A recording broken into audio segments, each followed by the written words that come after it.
Fala concurseiro, fala concurseira, tudo bem? Aqui quem fala é o professor Vinícius Guinanti, professor de Informática e Tecnologia da Informação, e nessa aula nós iremos resolver aí 5 questões sobre o modelo OSI. Se você ainda não assistiu o vídeo, eu vou deixar o link aqui no card para que você possa assistir o vídeo da aula teórica. E depois você volta aqui para a gente resolver essas 5 questões. Tudo isso aí depois da vinheta.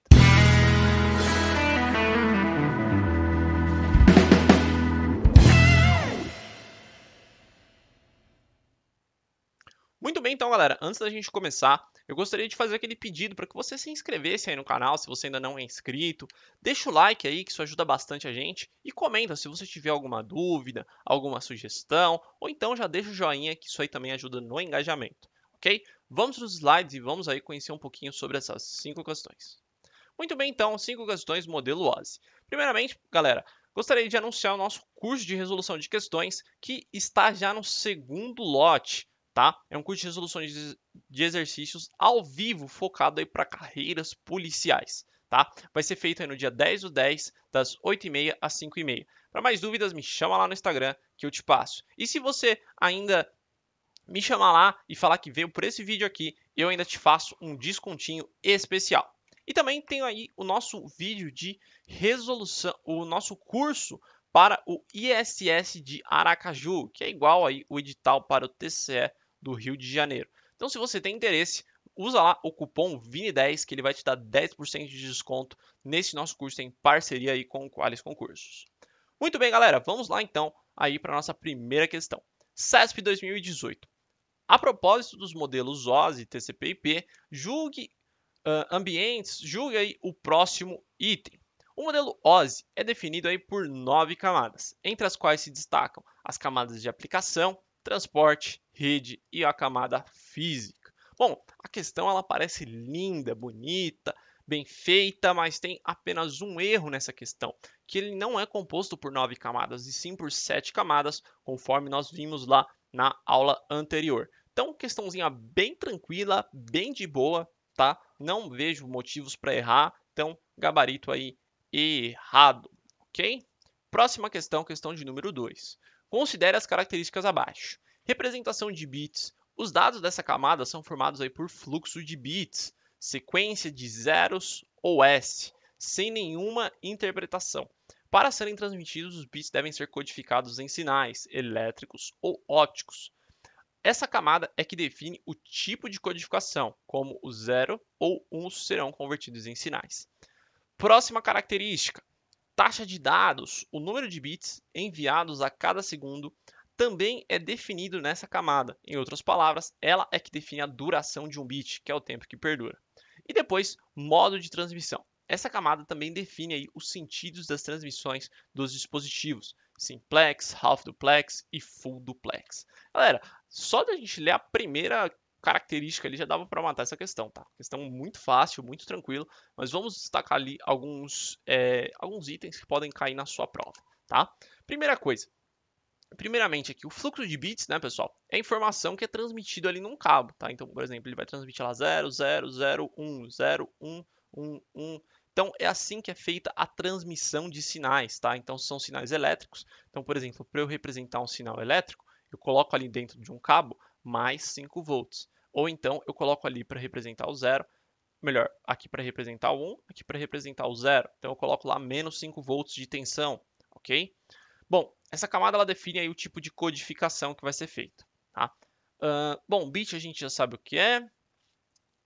E é isso. Basicamente, e aqui nós também temos outros 3 itens. Então, por exemplo, modo de transmissão, o sentido das comunicações. Então, por exemplo, imagina que você tem aqui o indivíduo A e o indivíduo B e que eles vão conversar entre si. Então, por exemplo, o sentido simplex, pessoal, é aquele sentido que nós temos uma direção única.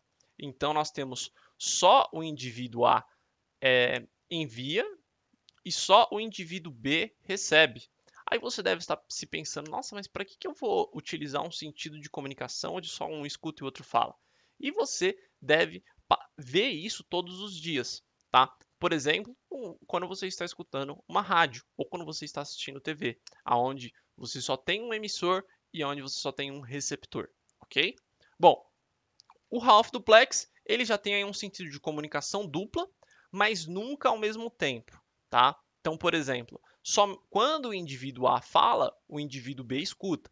Quando o indivíduo B fala, o indivíduo A escuta e nunca ao mesmo tempo, tá? Já o full duplex, ambos enviam e recebem ao mesmo tempo. Então essa é a diferença entre esses três caras.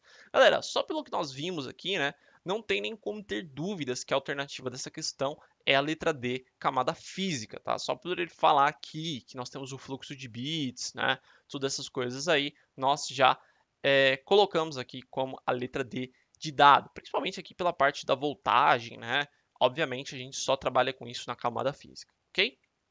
Bom, questão de número 3. Roteadores Layer 3, nós falamos disso, né? Ou seja, aqueles que estão lá aonde? Na camada de rede. E os switches Layer 2, que estão lá na camada de enlace, são definidos respectivamente nas camadas do modelo OSI e D, e eu já acabei de dar a resposta aqui, né? Então, gabarito aí, letra B de bola, questãozinha bem tranquila também, sem nenhuma fonte de dúvidas. Galera, eu falo assim, tá? Mas caso haja alguma dúvida, pode deixar o comentário aí embaixo que a gente discute sem problema nenhum, ok? Muito bem. Continuando aí então, questão de número 4. No modelo de referência OSI da ISO, a camada de transporte. Vamos lá.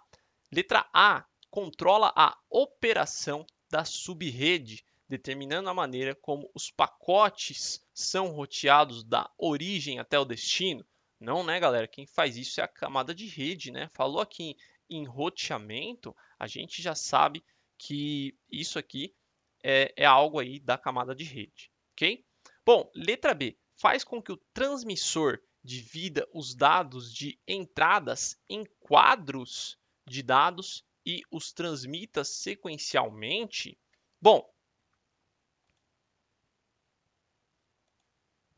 quem faz isso, né, pessoal, na verdade é a camada de enlace, né, e não a camada de transporte, ok? Então, portanto, aí também está incorreta. Nós falamos disso, né, que as informações, quando elas estão lá na camada de enlace, elas são chamadas de quadros.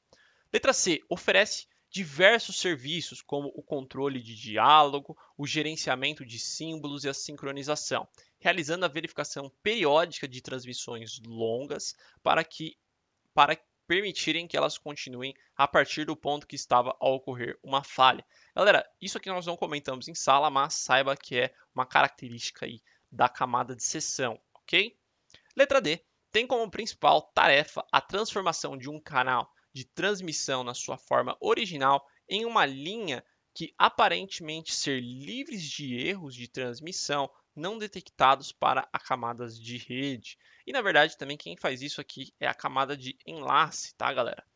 E por fim, obviamente, o gabarito aí da nossa questão tem a função de aceitar dados da camada acima, ok? Que é a camada de seção, dividi-los em unidades menores caso necessário e repassar as unidades à camada de rede e assegurar que os fragmentos chegarão corretamente à outra extremidade. Perfeito, esse aqui é o gabarito da nossa questão. Essa questão aqui, galera, é uma questãozinha bem difícil, tá? Um pouquinho avançada e caso você tenha errado, tudo bem, essa daí dá para perdoar. Beleza? Mas eu quero que você anote aí as outras definições, porque são bem importantes e podem vir na sua prova, ok? Bom, então vamos lá para a nossa questão derradeira, questão de número 5. O protocolo TCP possui uma série de camadas que segmentam as funções de trabalho deste protocolo. A esse respeito, se o protocolo SMTP for consumido, ele deverá operar na camada D. Então, galera, aqui nós temos uma questão bem simples, né? Ele pergunta aí, né, qual camada que opera, né, resumidamente, qual camada que opera o protocolo SMTP, que é um protocolo aí de serviços de transmissão de e-mail. E, obviamente, esse protocolo ele opera ali na camada de aplicação, tá? Que é o protocolo ali que trabalha junto ao usuário, que é a camada ali que interage ali diretamente com o usuário final, ok? Então, nosso gabarito aí é a letra D de dado, ok? Deixa então mais uma vez as nossas redes sociais. Espero que vocês tenham gostado dessa nossa aula de 5 questões. Te aguardo na nossa próxima aula de teoria. Um grande abraço, bons estudos e até a próxima. Valeu!